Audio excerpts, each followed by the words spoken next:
Yo, trying something new today. Not 100% sure if I'm live yet. Maybe Cora or somebody can tell me. Can you hear me, Cora? I see you say you can see me. Can you hear me? If you don't respond, I'll take that as a no. Sweet, I'm live. Okay, so we're trying StreamYard out. We just gave it a shot today because we can add multiple people. So I'm going to invite Drew up. Drew, I think you just have to click the link. I'm both alive and live. Drew, I think you just need to click the link that we chatted earlier and you should come in. Sweet, I can add you to the stream. Let's see. What? Yo. Sweet. Drew has been summoned. I actually entered on my own. This is pretty confusing, but also seems pretty easy. Let's see if anyone can hear. Can everyone else hear Drew? Is it just me? Oh, you can't hear me?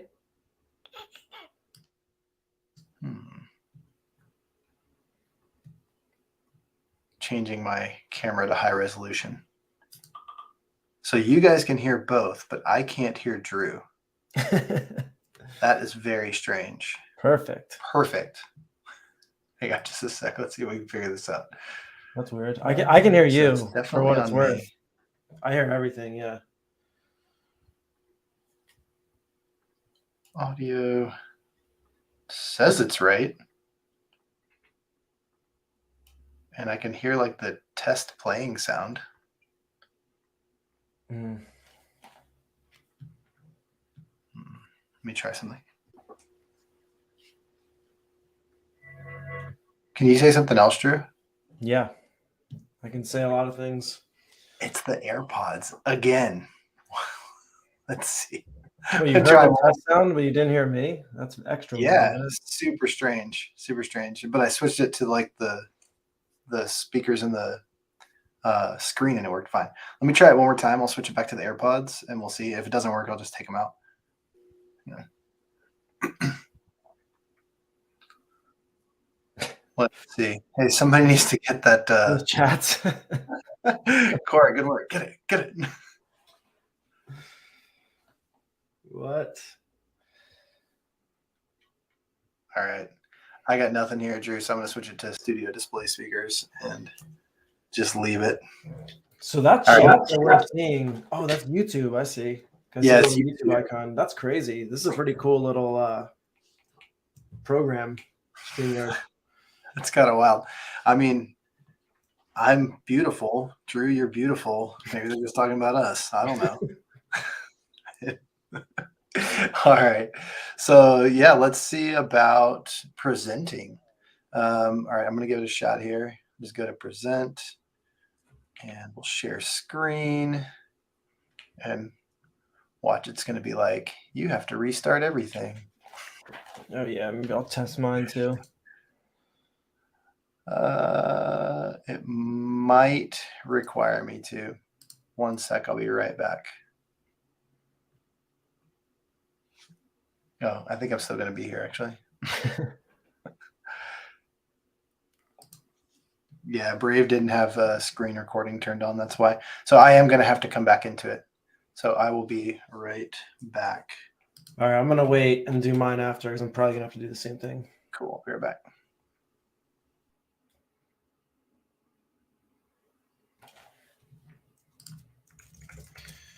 All right.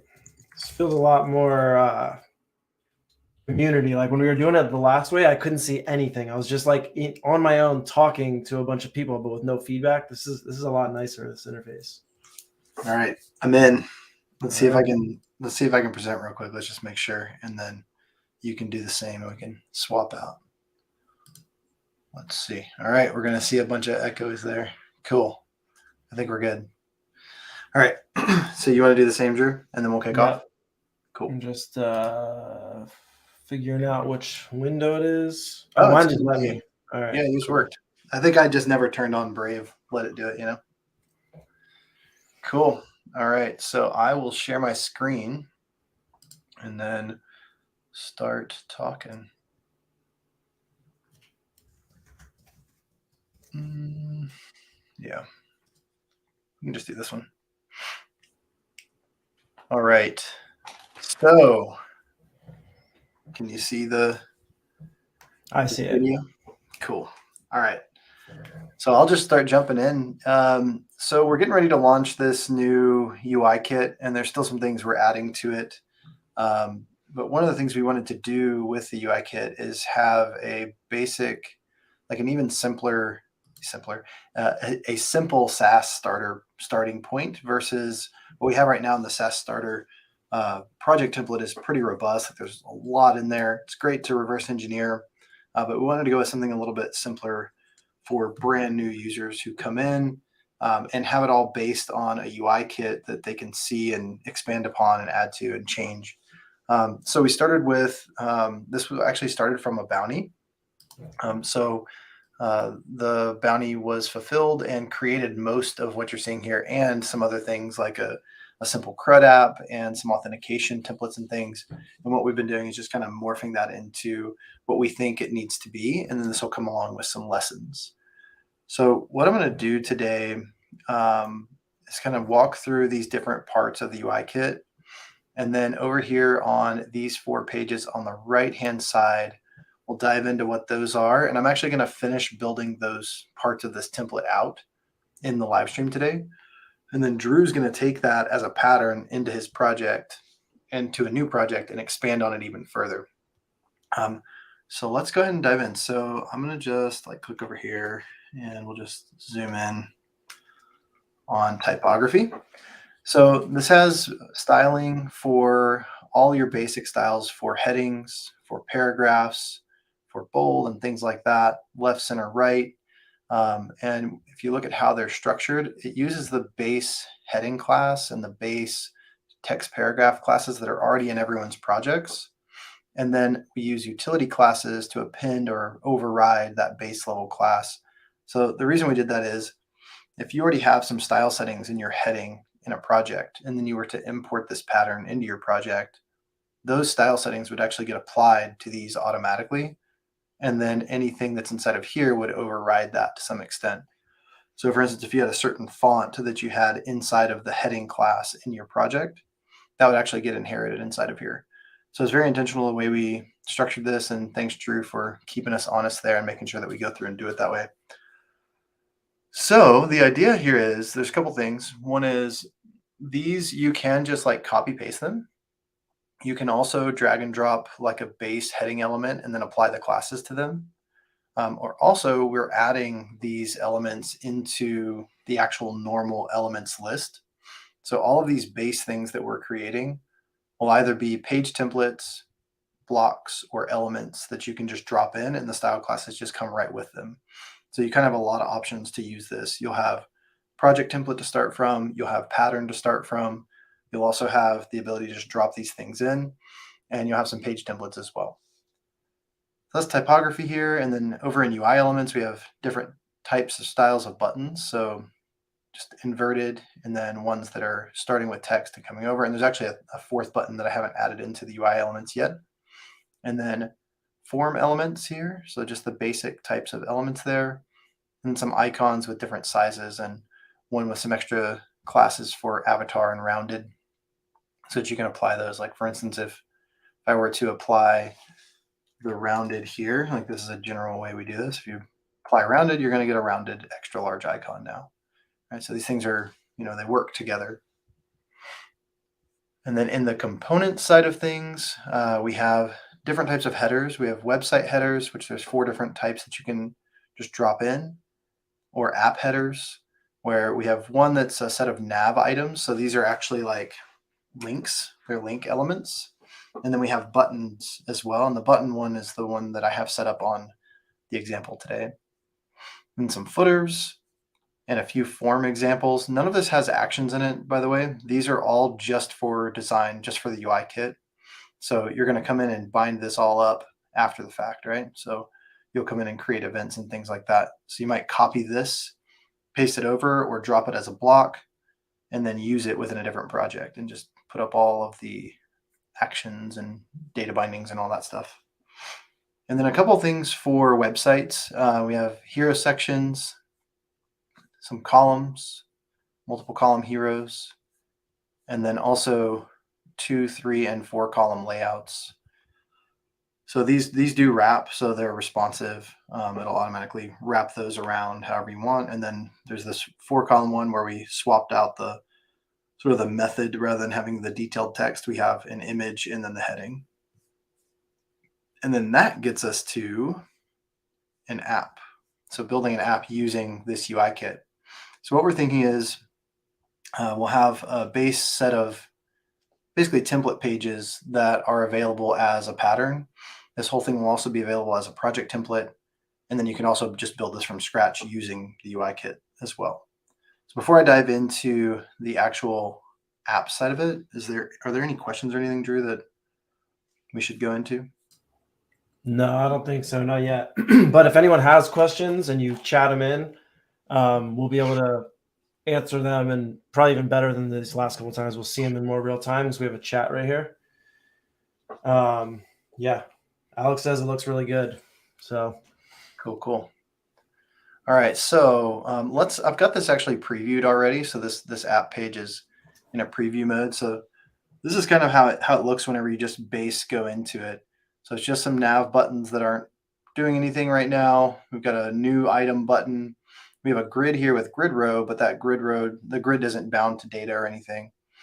And then over on the right is our content area, where when we click new item or when we click on an item in the row, it will open it into this. So what I'm going to do during the live stream right now is just go build that out to have that base level functionality around one data collection. And then that will actually be part of the template. It actually already working will be part of the template for you to start from, basically. So let's do a couple things. Let's look at the structure of this app page first. So the way that this is structured is there's an app outer, and it's a container that is flex column, and it's 100 VH height. So it's always going to take up the full height of the screen. And there are some things on there that we'll need to do for mobile and stuff to get that all the way there. But for the most part, this will get you there. And then we have the header, which is just this header. It's this one right here. It's just using that exact header. And then in the content area below, which we call app inner, there's a left panel that has a component in it. And that component is pointing to this page, the app left panel list. So the idea is you have one example of a list in the left panel. And when we click on one of the rows, it needs to open the detail into the right. When we click add new, it needs to create a new record and open that record into the right side. And then these nav buttons could potentially be things like other lists or whatever, depending on what your web app is doing. It could be pretty much anything. we had a question too. It's a really funny question because Mark and I were going back and forth on this literally all day today. But someone said, are there considerations for side navs as opposed to top navs? Yeah, we were going back and forth a lot on like how. So there's so many different ways to do this, right? And what we settled on was we're basically going to do a base template that is just this, what we're seeing on the screen here, but we're going to go ahead and make it functional right now to make it actually all data bound, all the actions work and all that stuff. But then what we'll do is follow up with some lessons that show you how to do things like, for instance, one consideration could be maybe I want top level nav buttons, but I want sub menu on the left. So if I click maybe customers, and then I get a list of all the things I can do with customers. And when I click on the customer list item in the left, it opens a list of customers in the middle. And then we slide in a panel. Like that's one user experience you could have. Or you could have just a couple of top nav buttons, but have the new item button up here as well. So like maybe you want this button to be plus new item also, right? So there's all kinds of considerations that you could go in an infinite number of ways with. What we're thinking is we'll have lessons that kind of take you through these different ways of doing it, because every app is going to be a little bit different. And what we really need to teach you with all these things, or what we need to teach new users with this, is how to use Bildr to get whatever outcome they're looking to get. And it's just going to be different every single time. Does that cover Yeah, and it? I would add to that, if the actual answer, like for your app, is going to depend on how you want it in the first place, what you're comfortable building, like all these different things. And so one way, if you can't decide, like Zen's saying, they couldn't decide, basically they're just thinking about it for their current app.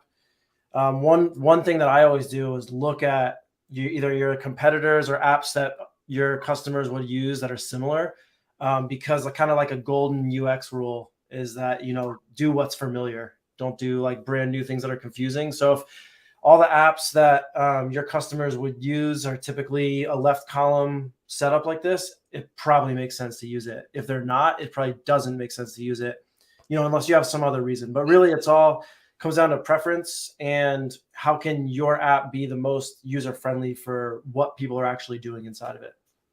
Yeah, 100%. And maybe and actually we looked at just today when we were kind of looking at, okay, what's the basic thing to do here? We looked at like StreamYard and Mixpanel and, different pretty popular apps that are out there today. And they all do them a little bit different. And one thing to note is that a lot of it depends on how complex the structure is of your app. How big is the app? If you're something the size of Mixpanel, where there's dozens and dozens and dozens of screens and it's organized in different ways, you're going to have a totally different structure than something like StreamYard, where it's a relatively simple app and it's a relatively new and simple app compared to some of the larger, more established things where they've been bolting stuff on for a long time. So just considering how far you want to go with it on your V1, or if you're already in V2 or wherever you're at, it'll make a big difference in how you structure this stuff. So let's do this. I'm going to start. But before you dive in, I just want to say one thing. There's a question about where's data gets stored when someone logs in or fills out a form. We'll show that. I mean, there's built-in data collections in Bildr, so you'll see that in a little bit. Cool. Yeah, and I'll actually go through that first. I did already have a data collection in here. So let's go just take a look at it. So if I go into data collections, there's this items data collection, and you can see I was actually like playing around with it earlier. So there's item name and item type are the only two fields that I added. And then there are the four standard fields that just come with every collection in here. So you can just add new fields however you want. So what we're going to do now is go create data bindings on the pages for retrieving this data, for creating this data, for displaying it, and set it all up.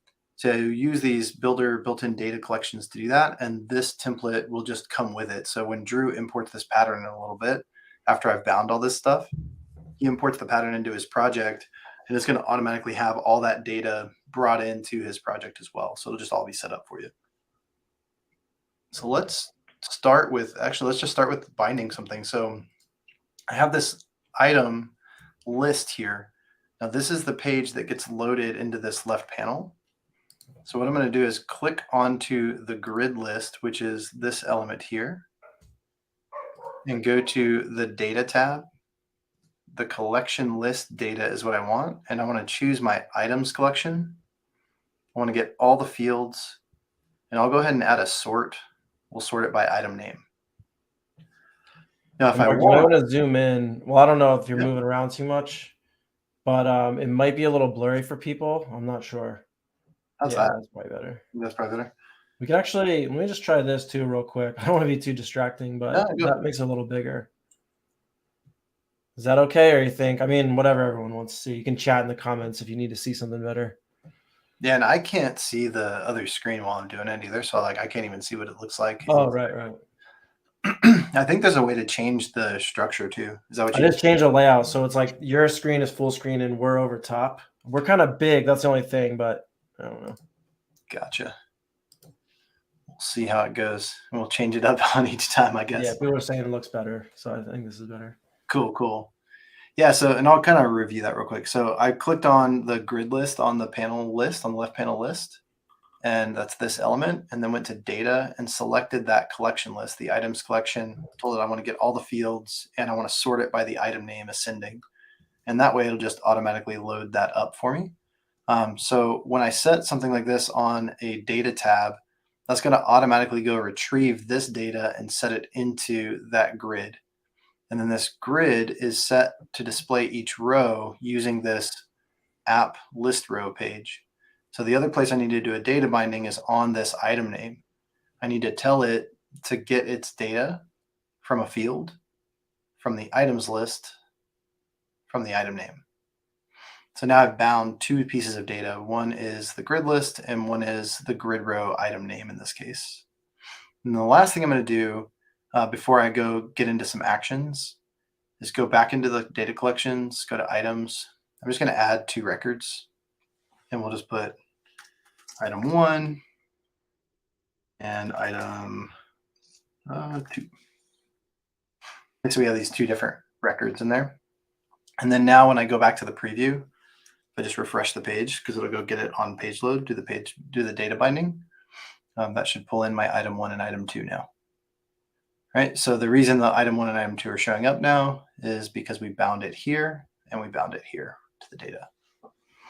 So the next thing we want to do is make it to where when we click this new item button, we want it to create a new record and then open this item detail page into this content area of the app.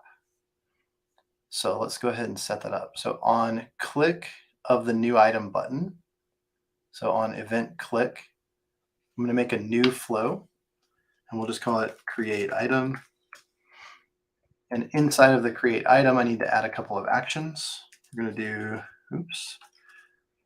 you can do a data create record and then open the page of it afterward.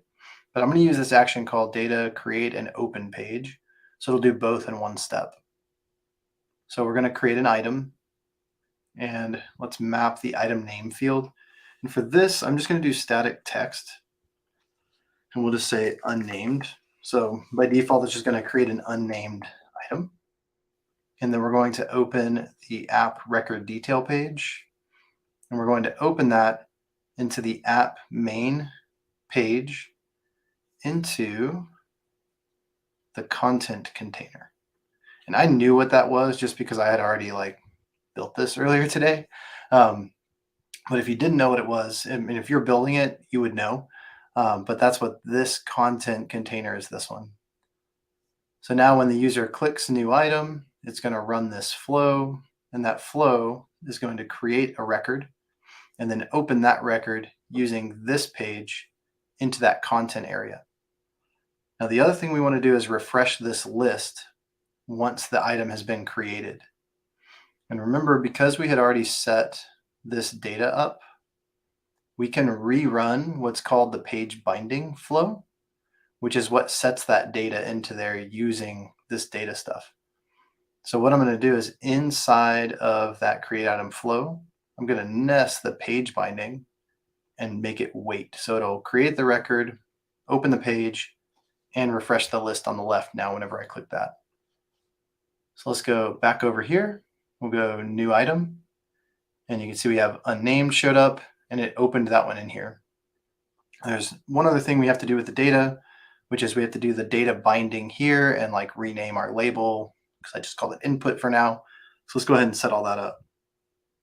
So over here on our record detail, let's change this to item name. And then here, we're going to go data from field, from the items, and item name. So now if we go back over here, if I do another new item, we'll get unnamed again. And now it's showing unnamed in there. A couple more things we've got to do now. We need to make it to where when we click on these, it opens the appropriate record into here. And then we also need to make it to where when we save this, it saves the change that we make to it. So let's make it open first. So if I go back over to my list row, go to events, click new flow, open, what do we call that? Record detail? Yeah. Oops, sorry. So go open record detail. We're going to use an open page action. This one here, open page into container. The page we're going to open is the record detail. Doing the same kind of setup that we had before. Remember when we had the new item, it created the record and then opened it. It also opened the same page into the same container, which is that content container. Now, the other thing we have to do here is tell it the record context. And in this case, because it's a list row, it's inside of a grid, the context for the record I want to open is the row itself. So that's the current record. You can also open a specific record if you're not like inside of the context of a row. When you use this action, you can like specify a record to open into it. So that should be it here. Notice that all this changed back to item name, and that's because it reset those whenever I did the binding on there for the event. So you just refresh. And now if I go item 1, item 2, unnamed, item 2. So that's it. So now we can click on them to open them. Before I do the save, Drew, are there any questions or anything?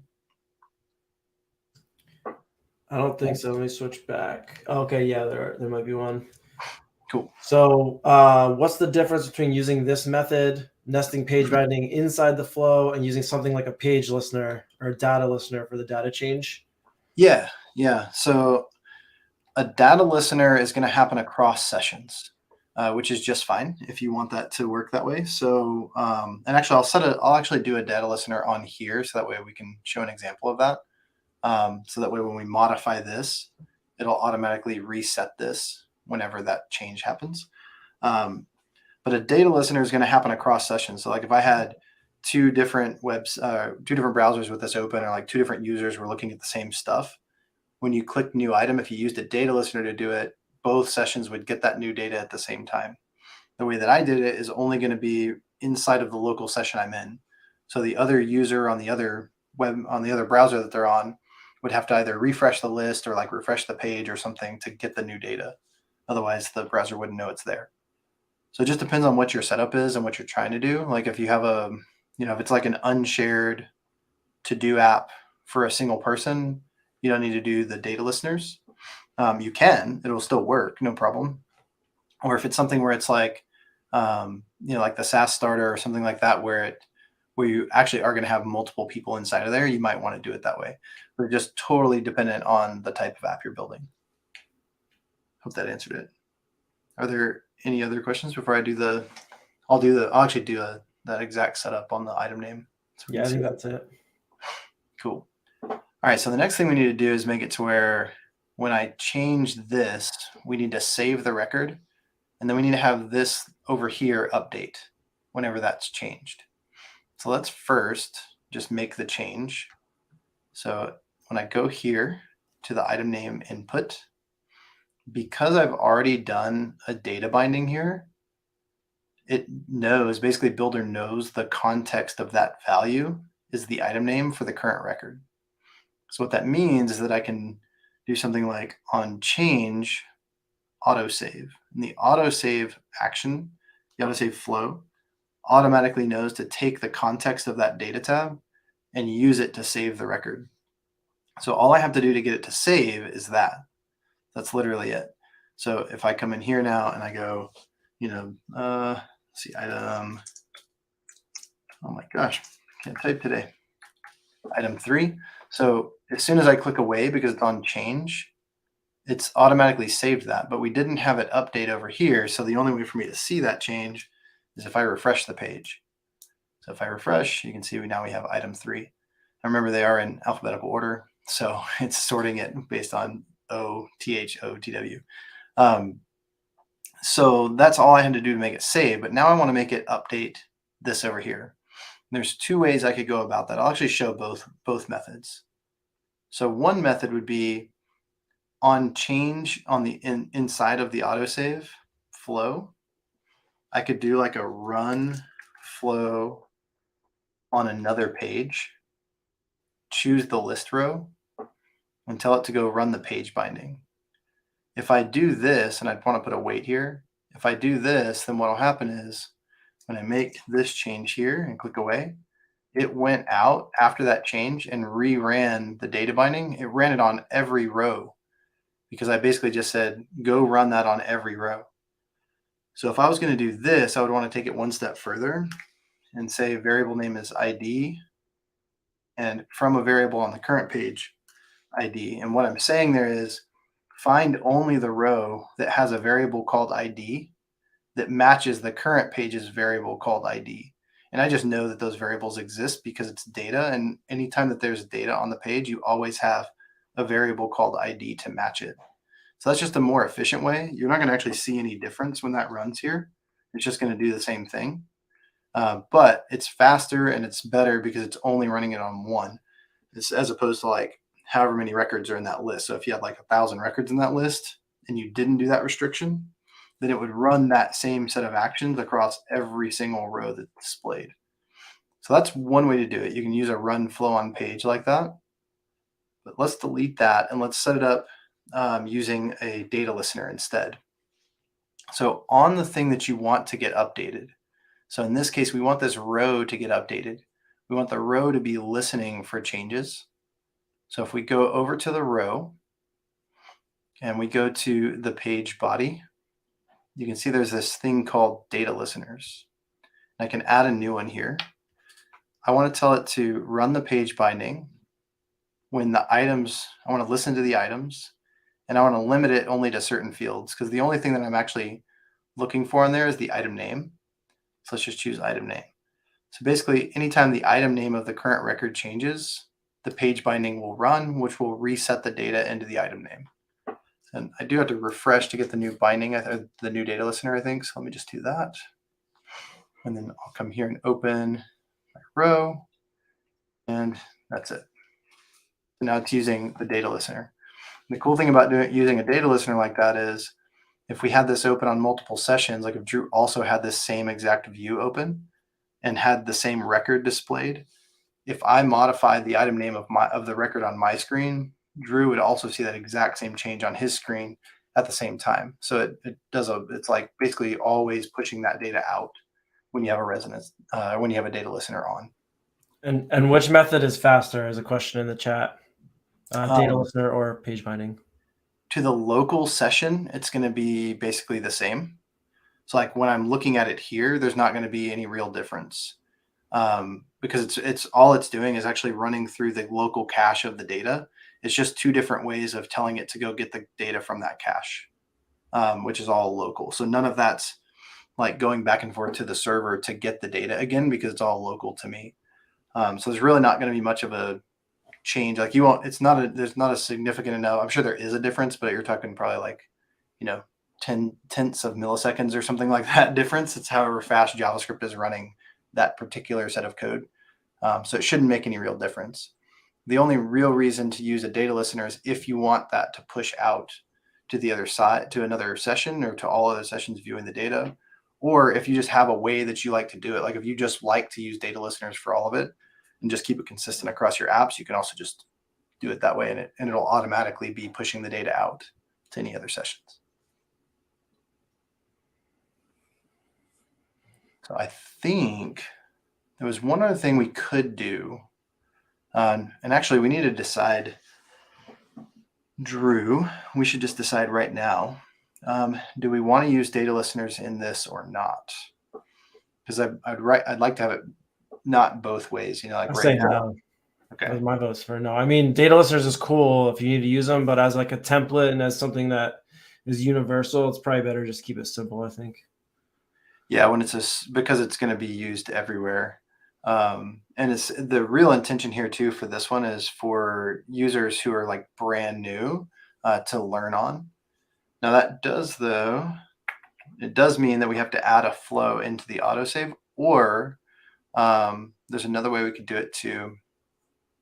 We could set up change flows, right? So sometimes I'll do it like this, where rather than using a basic autosave, I would make a new flow called change item name. And sometimes this has to do with like if I want to do multiple things. So I definitely want it to save. So I'm going to do the autosave. But then I also want it to do other things like, maybe I want to reset the title of the page or something to have the item name in it. Or maybe I want to go rerun the binding on the row that matches it or whatever it is. So most times what I'll do is set up a new flow like this. So that way the autosave flow always just stays as being just autosave and I can just use it wherever I want. But then on any elements or any actions where I want it to do something more, I'll create a change, nest in the autosave, and then add in whatever else I want to do. So maybe let's do that. So we'll go over to the change, and let's do the run flow then. And then I'll go remove the data listener, excuse me. Let's go list row and page binding, set up ID. This is the only thing about doing this is this is built into there. And the only way that it will work without the variable name, it'll just get bogged down if you're not doing this and you have a ton of records. You probably won't notice it until you get to like a couple hundred records displayed or something. And it really, if it's only doing the page binding and there's only this one thing on there, you may not even notice it at that. It's probably fast enough to not even care there. So I think that's it for that. Do we want to add, I do have that other field in there. We could add a select onto here. We could like take this select and use it. Let's see. So I'm just going to copy this out of the design kit. So I'm just going to copy that whole thing and come over here and paste it with children. So now we have the select. So we'll call this item type. And let's do a set of things. So one thing I want to do is create a set of options. So we'll have the value of, see, what are some types of items we could have? Like household. Actually, we probably want the first one. Let's do like automotive.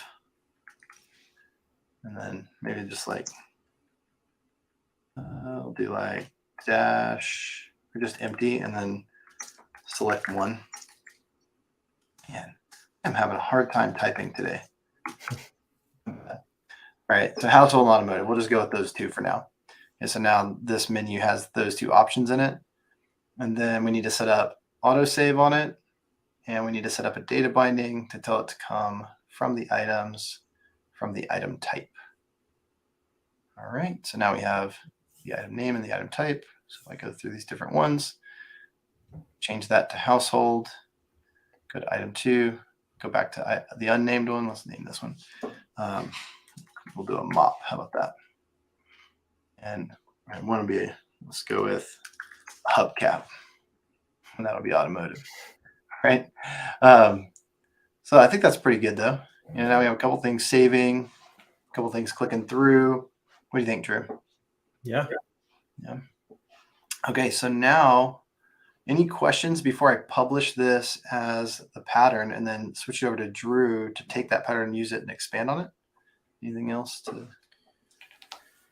There's no questions in the chat. I'm trying to think if there's anything I'd expand on. I mean, I don't think so for right now. But if you have a question, definitely feel free to ask it in the chat. We can give it a minute too. He's got to publish a pattern anyway, so we'll have a minute. So what I'm going to do now, this is already a pattern that I've created in here. So I'm just going to go publish this, and from development to my pattern, and we'll publish it. So Drew already has the pattern stuff, and you guys everyone will have the pattern information once we launch this. But Drew, I think that's it. I think you can go ahead and use the pattern now. Jump back over. Cool. Let's see. All right.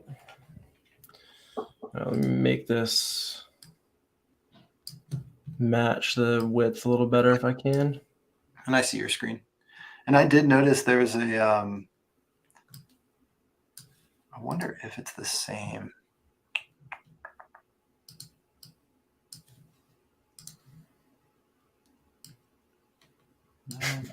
Can't see to match this bottom part, but that's close enough. Yeah, you look good. It looks good. It's a little blurry. I think we'll need to check it out and see how it is compared. And maybe we just need to upgrade. We just yeah. We're talking in Slack about this. I think we just need to upgrade. Yeah. Mm-hmm. Yeah. So for the next one, we'll end up doing it right. Yeah, it does say powered by StreamYard all over it too. Yeah. And I see a question in here for how our pattern updates handled. Yep. You would not get an update like if you import a pattern and you're using it in your project and then the pattern author makes a change and publishes, that's not going to affect the pattern that you already pulled in. And I don't think there's any way, right, to make it affect that. No, and it's intentionally does not right now. We do have the setup internally in the studio to know, like we can go check and know that some of the things that you brought in have been updated. But we intentionally don't because we don't know what your intent is. Like once you've brought that into your project, we don't want to be pushing changes out without you. Like you should be doing those changes or at a minimum approving those changes before they come into your project because we don't know where you've got it, right? You might have it like you might have your dev version shared with people like stakeholders or something or clients or whoever. So we would never want to just push those changes out. But yeah, I think eventually we will have like a UI where you can see all these things have been updated and then like bring those updates in. But that's part of a larger sort of like a merge thing that we're wanting to do across the board in Builder, not just for patterns, but for all sorts of things like function updates and action type updates and all that stuff. Yep. All right, so I'll get started, but if you have questions, keep putting them in the chat. I can actually see the chat on the left of my screen. I was just rearranging, so I should be able to address in real time, but also Mark can just interrupt. So what I have here is a new project. It's blank, and it looks a little different if you're used to Builder because it's our new UI that's going to come out very soon. But it's essentially the same thing, just a blank project. And I'm going to start by importing that pattern that he just created.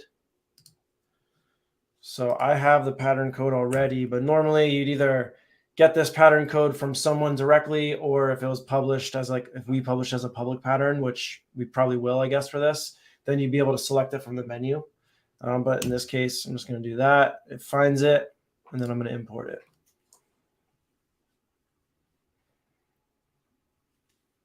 All right. And so now we see basically exactly what he was just looking at. So it's all of the style kit stuff. This page, if I zoom in, is the actual app, and it should have the data collection items. And in this case, it's blank with no data added yet. Oh man, Drew, I just realized we have the bug in our dev version that you just encountered on the data. So when you click add, it's not going to add data. I forgot about that bug. Oh, I thought that was fixed. No, it's not. We got to fix it before we can do the release to test. I just realized it when I saw you do that. So you could do it from production though. You could import this pattern from production. It'll work fine. Okay. I think I just need to sign into my other user here in production.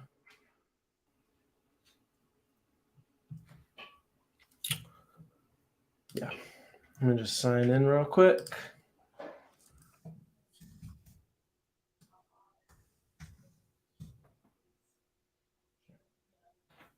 And then I'll copy this. I think my 1-year-old's about to enter. Yep. It's like a little hurricane. Hear him coming. Yeah, well, he's got a metal baseball bat that he's banging on the ground, and he's got a pretzel hanging out of his mouth. And his hair looks crazy. So looking good. So yeah, that's Alo, everyone. I don't know if you can see him. Actually, I can't see myself right now. I think you have to start a new project, Drew, because the bug with that data in the dev environment is actually on creation of the project. It doesn't set up the data structure correctly. Gotcha. Sorry, I'll have to do it again here.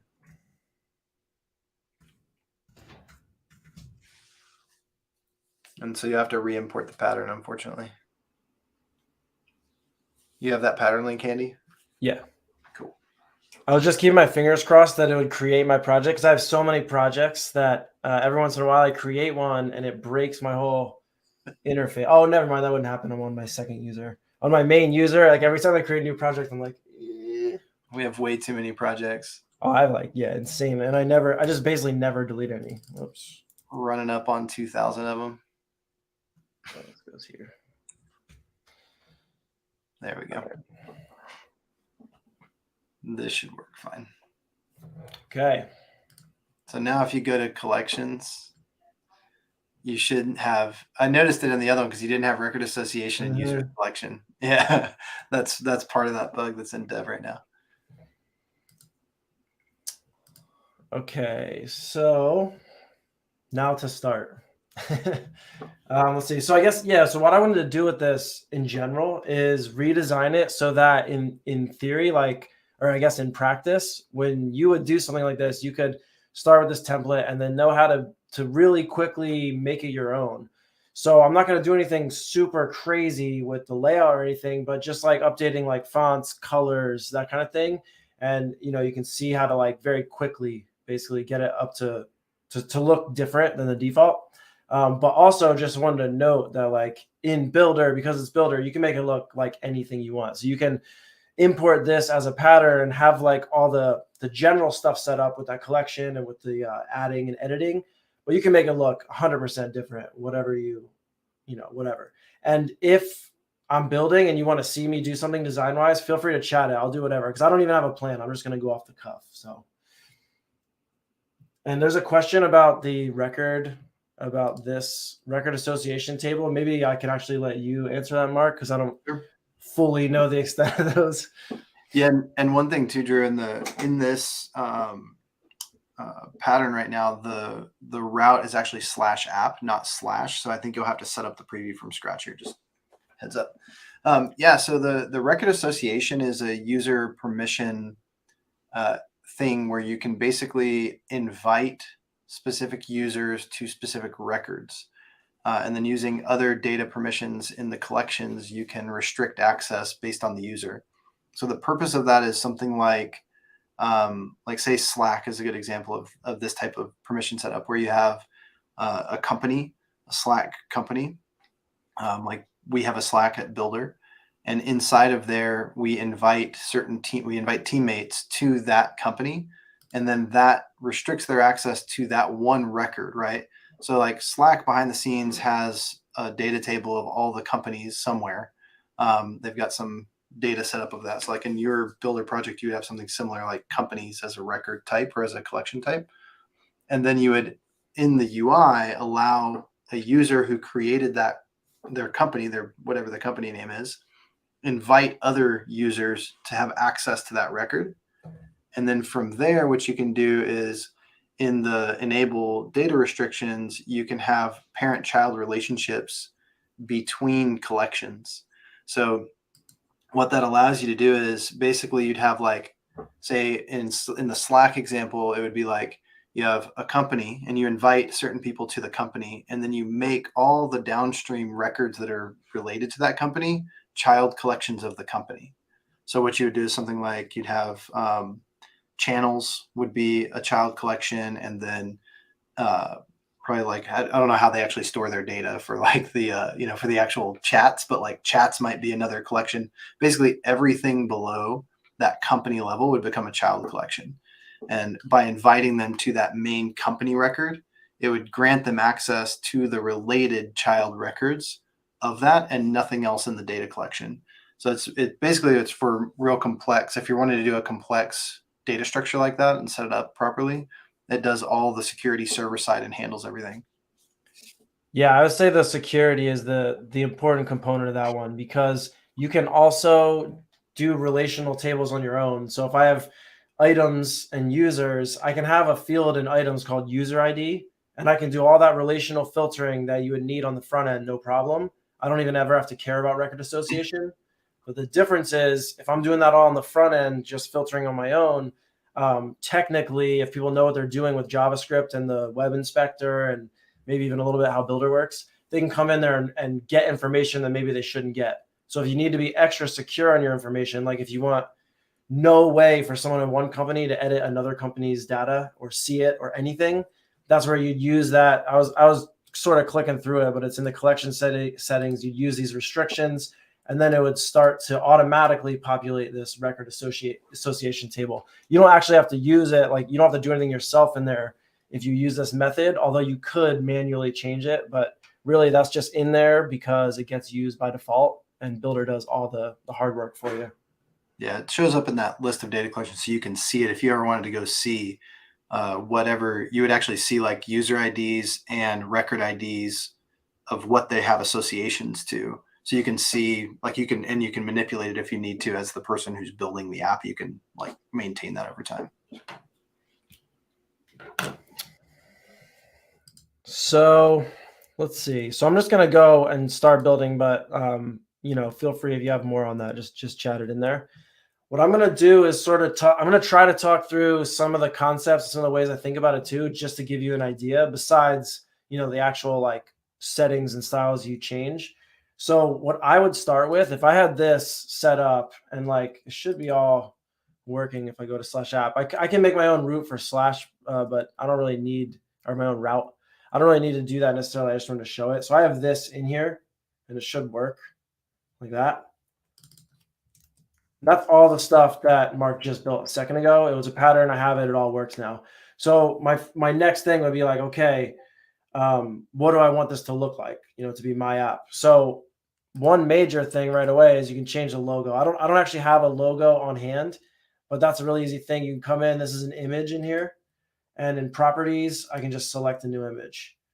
And if you want to be extra good, you would say you put something in the alt text here. For like screen readers and other stuff. That's kind of just a best practice, but really that's just selecting a file. So that's a pretty easy one. For this demo, I'm just going to keep it as the Bildr B, but I think for your own thing, you have your own logo and you'd want to put it in there, or you could delete the image and drag in text, just like a heading or a text paragraph and type your name if you don't have a logo. The next thing that I think makes a huge difference would be like the font. So out of the gate, this has Arial font, I believe. It's like a default, browser font that everyone has on their computer, and it looks kind of basically generic. So one really easy way to stand out is to go to Google Fonts, fonts.google.com. And I'm not going to take too much time to select a font, but let's see.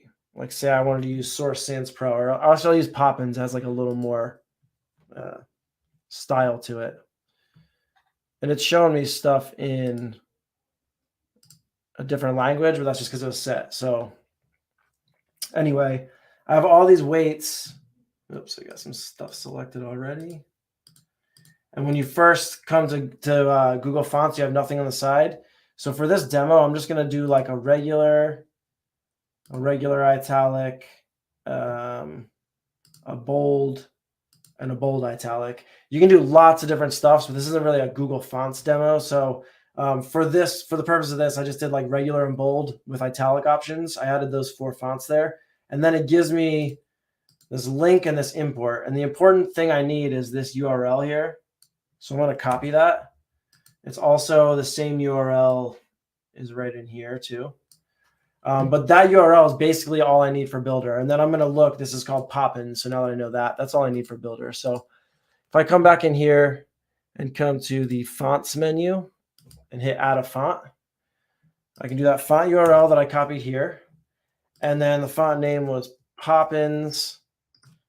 Family, it looked like this. I had like quotes around it, single quotes. So I'll just type like that. And then the fallback is sans serif. And I got that all from this stuff. So font family is Poppins, fallback is sans serif. So you do need to know a little bit, I guess, but really the important part is the URL and one of these names. So if I do that, I create the font. Now I have that font in my project. It's not visible because it's just in my project, loaded, ready to go. But what you can do, and what I'm going to do, is go to this page body here. And there's a default page body class. So every time you drop a page on, it's going to use this page body class, which right now has a few things set to it. You can choose to not use this page body class. If you want different pages to have different styles, for example, or different parts of your app to have different styles, you can remove this and add a custom one. However you do it, whether you use the default or whether you use a new one, the idea is you want to have like a page body level class where you control something like a font. And so in this case, I'm going to use the default one, and font family is already here. If not, I could have added it, or I can, if I'm in the all props view, I can add it under typography. But since it's already added, I'm just going to hit the drop down, and that Poppins font that I added is already in here. So I click that and you can see it updated the font there.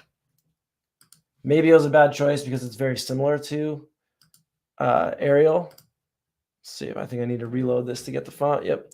But that is a custom font. So that's a big deal, especially if you use something that has like a little more character. That's going to make a huge difference with making it look different. The other thing I would do is change the colors. And so for this demo, I'm gonna change it from this light view to like a dark view, basically. But you can do any colors you want. And so in this one, you can see there's a gray header. There's a gray on this left side sub nav, and then there's a white as the main body. The way this is set up, if you look in the studio, is that this main body is actually transparent. And that's because we're using the transparent is basically because it's using this page body class that has no background color on it. So if I wanted to change this main content background color to something dark, and if I wanted it site-wide, I would add it to the page body class here. If I wanted it just only when I'm in this view, just that section to be dark, I would actually add it somewhere else. So maybe there's in this content here, I might come into the app content class and add a background color style there. I'm going to do it on the page body because I want this to be a consistent thing. So if I'm building out more pages, I'd like them all to be consistent. That sort of makes sense. So all I'm going to do is come in here and say background color. You could also type just background, which is a shortcut CSS property. Background color is a little more specific. And then maybe pick like something dark like that. And now doing that, I can see that it actually did change more than I thought. And the reason for that is because I changed it on the page body style. But if you look at all these pages, this page for left panel list, by default, like I mentioned before, has that page body class. So I could either go back, remove the background color from page body and add it to just that content area, or I can actually just remove the page body class from this page. And the reason for that is this page is always inserted into this main page. And the way styles work is they cascade down from the top. So if this main page has a page body style, and then I import any other page, that page is going to inherit those page body styles. And that's usually how I build. Like I would usually come into all of these pages and just remove this. But like I said, you don't have to do it that way. That's personal preference. But if I do it this way, that means if I change the font for page body here, or if I change a font to override something in here, I know it's going to cascade down. If I keep the page body on each of these subpages, they're basically always going to get reset to whatever the page body is. And sometimes you do want that. So I just wanted to say both options. And then let me just check that chat. Yeah, Alex had asked a question about the Google fonts, but I think you probably covered it when you did that. Alex, you good? Any other questions on the fonts? Yeah. I think, Alex, that you might have gotten an answer, but it probably has something to do with how you imported it. If it won't let you, if you won't let it select it, that seems like maybe you didn't type in the right something or other. And then, yeah, I see Josh says, would you also change the font in the text header, text paragraph and heading classes? And that's a great question because I feel very strongly that like, no, unless sometimes your header, if you want it to be a different font, you would change it there. But I love to set the font and the base font size, and maybe a few other things depending in that page body class and let them cascade down to everything else. And the reason I like that is because then you have a single source of truth for your font. So you change the font in one place and it changes everywhere. But it's totally preference. So you could add it to all your text paragraph classes. You could add it to that default heading class if you wanted. The only reason I would say to do it is like sometimes I'll have a default in my page body. I'll say Poppins font. And then I want all of my headings, whether it's H1, H2, H3, whatever, I want all of them to be a different font.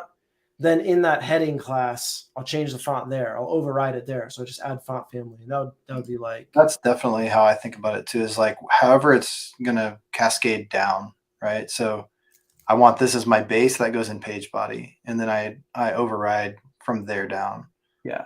But just as an example, if I did heading as times, overrides times for anywhere where that has that heading class. I'll just remove this. I'm not actually going to do that. But that's for me in general, though. I usually don't have two separate fonts I guess sometimes, I shouldn't say I usually don't. Sometimes that makes sense, but a lot of times, especially if it's an app like this, you have like a nice utilitarian font that's going to work across your whole app and just use it. You might have a font for website. Like if you have a website and an app in the same project, you might have one for the website, one for the app, with some mixture in between of different things depending on what you're doing. Yeah, that's another good reason where you might have a second page body class. So like if I had this same project had an app stuff and then website stuff, I would actually create a page body one's called page body app and one's called page body web, something like that. Or you could have a base page body and override utilities, utility classes. There's so many options. Drew, what about aren't there certain? Maybe I'm wrong. I can't remember. Aren't like buttons? Don't they not inherit on all browsers? Like you have to go to the button class and set it or something. Yeah, that's a good point. So this is a button type. So yeah, so this font, it was dumb of me to use something so similar. It's hard to tell, but this is a button, and yeah, it's using Arial by default.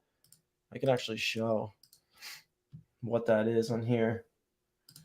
So if I inspect on this button, somewhere at the bottom of these fonts, or somewhere in these fonts, it's overriding that. I don't actually know where it is. It's not super important to find it, I guess. But yeah, that's an HTML default. And I think it's really only on buttons and inputs. I don't think it's on a lot of things. But what I can do in that case is come into this button class. So anytime I drop a button, it's getting this button class by default. I can come into here, it's blank. And the reason it's blank is so that you can drop a button and have that class. If I want all my buttons site-wide to be like a blue background, I change it in here. In this case, I want all my buttons site-wide to be Poppins font. So I come into this buttons class, add font family, choose Poppins, and now that gets updated. And what's cool about it is that'll apply. If I drop a new button, anywhere, it's going to have this default button class that'll apply to any new buttons. And then you can see that from this template, what Mark had set up is to make it look how it looks here, it has a button link utility override and a button small utility override. And so I would drop a button and then add whatever extra classes I need. And then let's see. So basically what I did so far was just change a background color on page body. And we can see it also changed behind the header because the header doesn't have its own color. Sometimes you want that, sometimes you don't. And this looks like a different color because that left column already has header nav left, I bet. Or I just guessed and I was wrong, but somewhere already has a background color. Oh, I'm in the header. Whoops. Left panel is going to already have a background color right here. And so since I'm making this dark mode and I'm in here, I might as well change this. I could use that same exact shade, or I could maybe do like this, something a little darker. A lot of times in apps, you'll see that the panel will be like a slightly different shade of dark just to differentiate. But for example, in the new Bildr dashboard, we have this set up and they're actually the same color. So sometimes you want them the same. If I wanted it the same, instead of setting that color, I would actually remove the background color. Or as a little tip, you can type inherit. Inherit on any CSS property will inherit the color. So that would look like that. But I actually do want this to be different for this demo, something like that. And I want the header to be different too. And so this header, I have, there's an app outer class, and then right inside of it is this header class. And I'm guessing app header nav is probably where I want this. Yep, this has all the specific styles here. So I'll just add, oh, actually, this has a background color on it. It has a very, very, very slight, it's basically what it's saying, RGBA, and then the RGB values are 000, so that's saying black. And then the A, which is alpha, transparency, is 0.05, which is like 5%, I guess. Yeah. So really, you probably can't see it, but that header is slightly darker. If I made this 1, that would be like pure black. Now you can see that that's black. But really what I want to do is I want to make my header a color, I think. So this is where we'll start to break out and be a little more expressive. That template's very black and white, unopinionated. We're building our own app now in theory, so we can get a little opinionated. So maybe I'll do like a purple header like that. And maybe I'll make the color in the header white. So I can type what? Oh, that didn't work. There's probably overrides. I'll touch up on that in a second. I can type white. I can type the hex value, or I can type an RGB. All the same thing. RGBA. So a lot of times I just type white because it's easier. And then that I thought that was going to make these buttons white, but these are button classes, and button, again, like it overrides the font, it also overrides the color.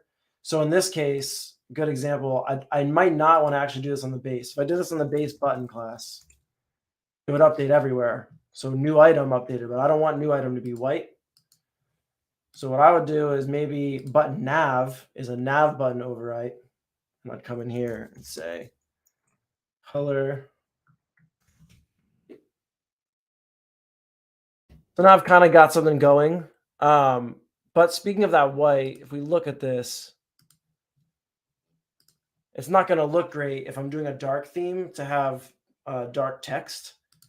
So that might be something that I'd want to do site-wide. If I'm going to be using a dark theme on the page body, like a dark background, which actually I'm going to make this a little darker too.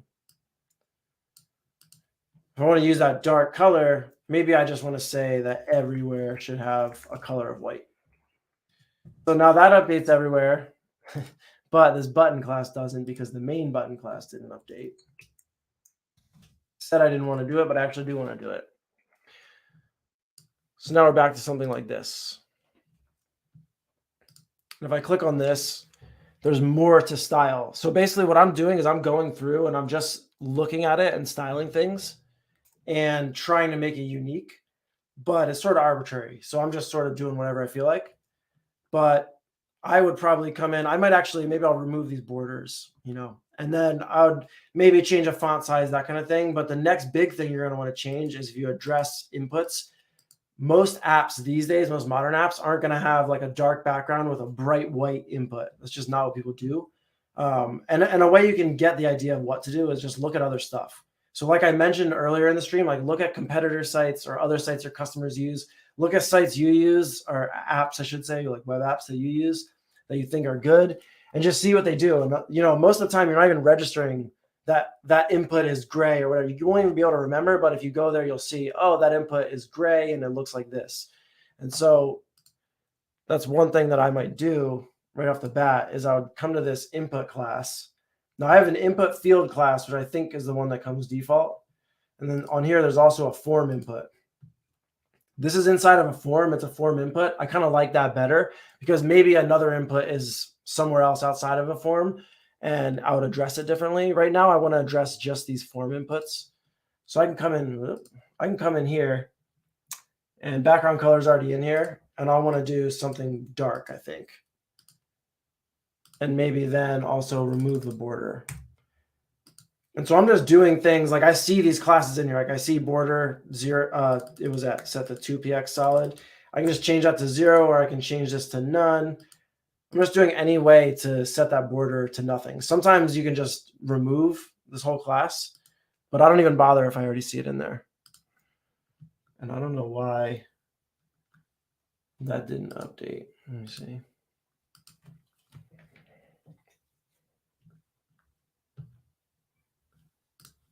Oh, there we go. Just didn't update.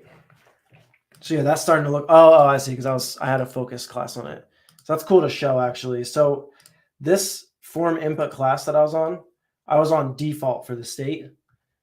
But if you notice that some of the styles change when I click in, that's what's called states in CSS. So if I hover over more, we expose like a hover state and a disabled, but you can actually add any state you want. So if you know CSS, add anything you want. If you don't know CSS, you just Google, what state you need. So a focus state in this case is when you're selected in input, it's called focus. So I hit focus here, there's this border on it. And that's actually kind of cool. Like I want to show something when it's focused. So I might even keep that for now. Or maybe, instead of just to show something, instead of a border, change the background color. If I'm doing this purple theme, like I could even highlight, well, that's kind of pink, but I could highlight it something like that. So now they're highlighted. And you'll also notice I can't see the text in here. That's for that same reason as the buttons. Buttons and inputs, they have a default font, they have a default color. It's just an HTML thing. So if I go back to this default main class, make the color white,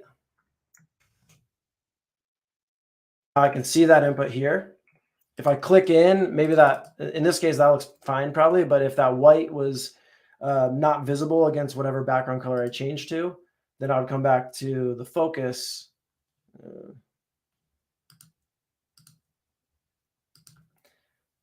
And add, whatever I'd want. In this case, color black. So it'd be like this, and then like that. And that's pretty nice, so that's fine. And then you'll notice the select is not black right now. That's because selects are different. A select element is different than an input element, and it has different classes in this case. So we have that default input select menu, and then we have form select. But I think I should be able to just do the same thing. Let me go copy.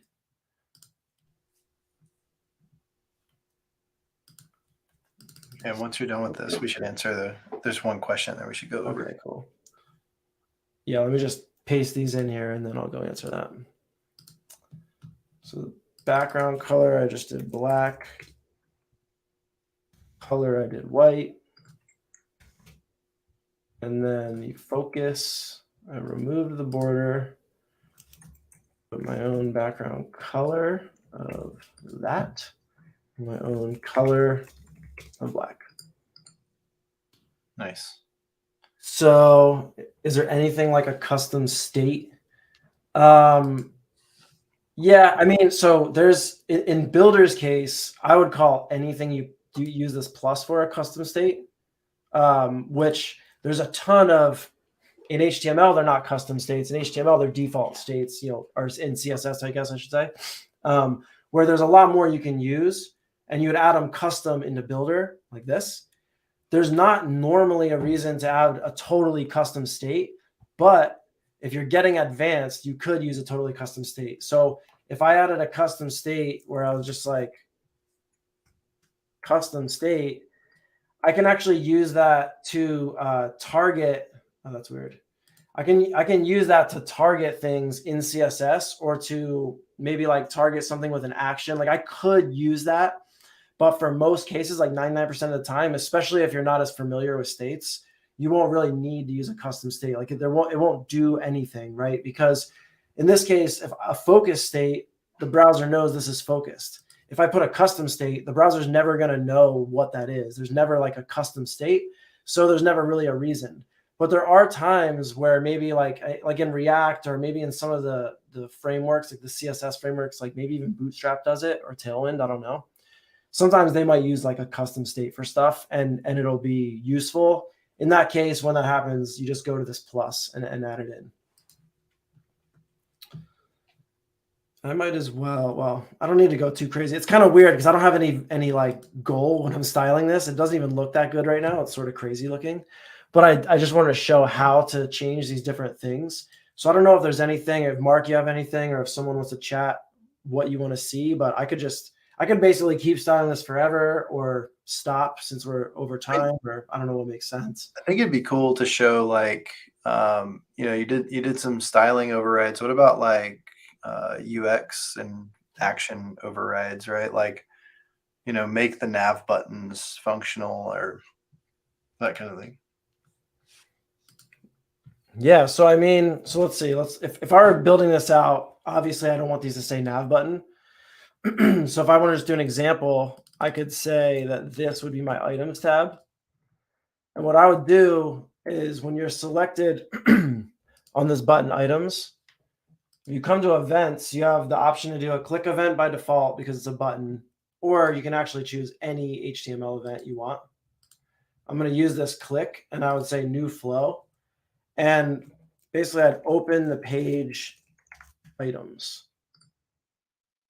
And depending on how you have your app set up, this is actually, we were discussing this a lot today because we didn't want to be too opinionated in this template, but you could open a brand new page when you click items, which is this page that we see. You could open the items list into here and clear out this main page.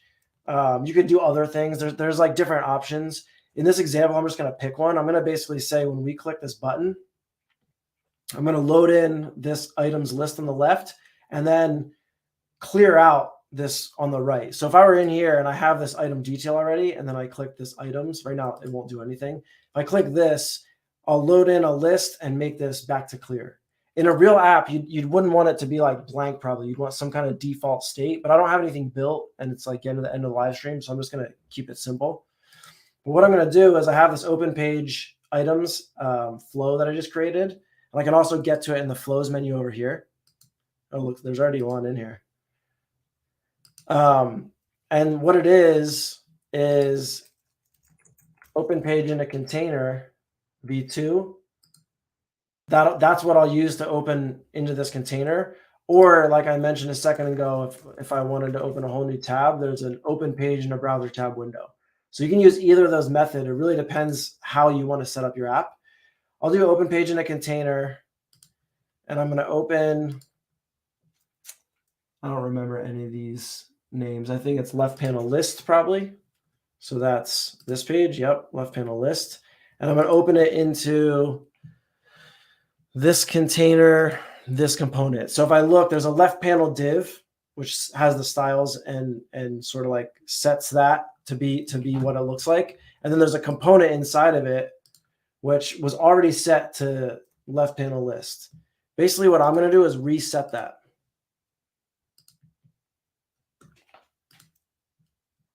So I just select that component.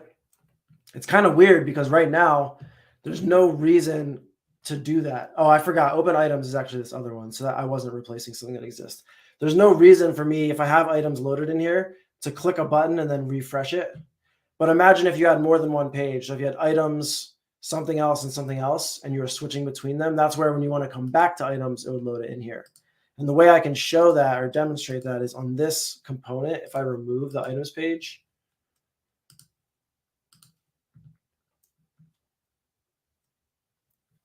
and then I click it here, that's where it loads it in. And what the other side of that is, it's going to be hard to show this actually, but if I had this open, I would also want to basically clear this out. So that's this content area. I can come into the same open page items flow and have a second open page in container where I select no page and then select this content right here. And so I think if I have this here, if I select that, maybe no page doesn't work actually. Maybe what I'll do is the correct way. So imagine if I had like a default page, which I often call like blank slate. And this would be no page body class. And for now, I'll just put an element on there, like a heading.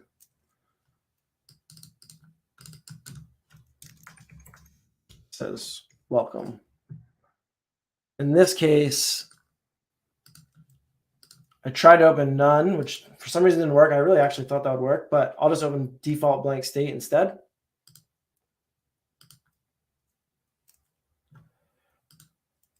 So that's the welcome. If I had an item detail open and then I either click, imagine if this was another page, or if I click back into items, it's going to pop it back into there. So that's where you'd start to set this up. The thing about this is there's tons of considerations. So if I were going to do this and open pages, I would also add some actions in to control the URL, and then add some actions to read the URL if they come in later. There's a lot to it. So I personally find that like a lot of times I just open a brand new page and let the browser handle all that URL stuff. So there's different reasons to use different methods, but that was just a quick example of setting something in there. And I see a question here. Will there be an option in the future to have the same for elements as you do for patterns? Create a library of custom components and offer this to be imported into a project. So that's a great question. In current patterns, you basically can do that. So if you have a pattern, whatever elements, whatever blocks, whatever actions, all that stuff that you have in the pattern gets imported into the project. Someone imports it. So if I import a pattern with custom elements, they'll actually show up in the elements panel. And then blocks, I don't know if everyone's really familiar with blocks, but blocks you can create for yourself in your own project. So if I had this whole header nav, for example, I can hit this set as block. And then if I come into blocks, on the bottom, there's this header nav. It's a whole block that I can drop. and it'll have everything. It'll have this element here, all of its children, all of its styles, all of its actions will come in as a block. So that's another thing that comes into patterns too. So if I had this created as a block and then I made this into a pattern and you imported it, you'll get that same block in your block menu. So essentially you can already do what you're asking, I think, if I understand what you're asking, where, if you want to have someone be able to import a set of elements, just put them in a pattern. They import the pattern. That pattern is going to go into a workspace, but you don't have to care about that workspace. Someone can import it, go back to what they're working on, and now they'll have all those elements or actions or whatever else. Yeah, and the other thing to add there too is the way that we're working to expose the way that we do it internally, which is like Drew and I both have a set of projects where we create elements and actions in those projects, and then we share them. And the shared things that we share show up in the element and action menus. So what we want to do is actually open that up to everyone so that you can share those with each other directly in the menu. So you don't have to import a pattern. If it's just like one element you want out of that other project or whatever, you can just pull it directly in. Eventually we'll get that available for everyone. Right now we use it internally to add to that menu, but we need to put a structure around that for everyone to use. Yeah, patterns are so powerful and they're just sort of like hidden and not understood. So we're going to definitely make all that much clearer and much easier. So I don't know. I mean, I don't think I should really keep going. While you were talking, I just removed some borders and added some padding in here. That's the kind of stuff I would do, but it's a little bit tedious. I just wanted to basically show how you take that next step. And if you were building this for yourself, and especially if you didn't know CSS, you'd have to just go in and start experimenting and just kind of trying things and changing things and looking stuff up on Google. Like even me as a CSS developer for like, I don't know, 20 years or whatever it is now, I still Google most things. So that's very common. And that's kind of just how you build. Change it, Google what it is, change that property, go look at it, see if you like it, go back to the studio, change it, that kind of thing. I think one thing that would be cool, we don't have time to do this today, but like I think it'd be cool to do a live stream where we, once this is actually out and open for everyone to use, we come in and like turn it into an actual app. Because this will also have like a website front end as part of this pattern when it comes out as well. It's like we could basically just start from that and like launch some little app, like pick a little app and start from this and just build it over the course of 1 or 2 live streams. Not going to be perfect or anything, but enough to get it where it needs to be a usable, functional thing. I think that'd be cool to do because that's really the goal here, is to give a base that gets someone new from 0 to 1 as quickly as possible, so they can see like, okay, they're creating a new record in a database and it's displaying over here and they can modify the data. So that's really the goal of this template. And then give that as a foundation that you can just work anything into that's not super opinionated yet. It's like as base level as we can make it, without having a ton of opinion, but still being useful, right? But I thought that was really hard. It is. Not having an opinion is like we are struggling with this, trying to figure out what this live stream is going to be, and it's like it's so hard to not have an opinion. But yeah, I think we're cutting a decent line in the middle, but we'll see how it goes. Nice work, Andrew. I think that was good. So we need to wrap up the that pattern and get it launched out because it's basically all there now. I do want to get the website in there, like use some of those hero sections, use the header and footer, and just make a couple quick things. So that way, we want you to be able to bring this pattern in and literally just like, here's your homepage, here's your app page, it's got the sign in on it, it has the sign up in it, it's already done, and you don't have to import any other patterns or do anything else. Just start from there. But it's the basic boilerplate. Cool. yeah. I think we need to upgrade StreamYard to get better resolution on this thing. It was a good experience, though. I think, yeah, we probably should. And that way, next week, we won't have that graphic in the top right, and we'll have like a crispy, nice looking video. Well, not next week, unless we do it on like Tuesday. Oh, yeah, Thanksgiving. Forgot. Yeah. We won't be holding the live stream next week because of Thanksgiving holiday here in the US. Or office hours, just as a general update. Yeah. But we'll be in Discord and stuff, so chat in there if anybody needs anything. Cool. All right. Thanks, everybody. Thanks.